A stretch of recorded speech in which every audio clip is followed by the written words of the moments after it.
To visit many of Colorado's mountain towns is to travel back in time. Life is slower here, quieter. The streetscape changed very little by 100 years. And at the center, the local mercantile. In the town of Yampa, that would be Montgomery's.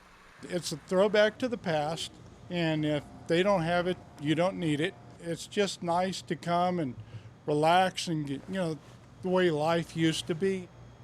Montgomery's wasn't always the only game in town. Down the street, a store where time really has stopped. Pretty much been a time capsule.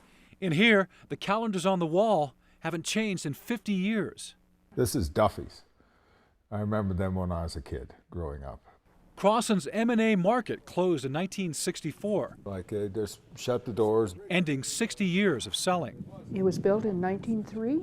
Those first few years, up until the 1930s, it changed hands many times. Rita Harold grew up on a ranch outside of Yampa and remembers the store well. The Crossans were very good about giving the ranchers the leeway to pay once or twice a year. They'd just carry a tab. It was a small town way of doing business. The big door was where they would keep the meat. The small door was where they kept the eggs and the butter. At one point, Yampa boasted 4 different mercantiles. They were entrepreneurs. They had come here with the idea that this was the new area that was exploding in Colorado. That promise never fully developed, and by the 1960s, Crossan's M&A Market was ready to change hands one more time.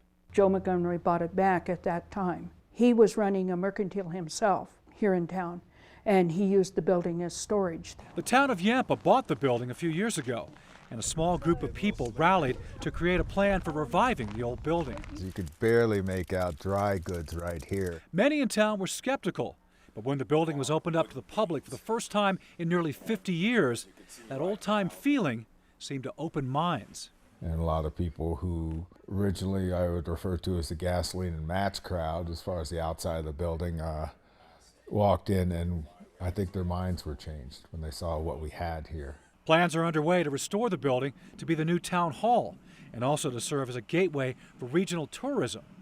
Realizing those plans will require help from outside the community.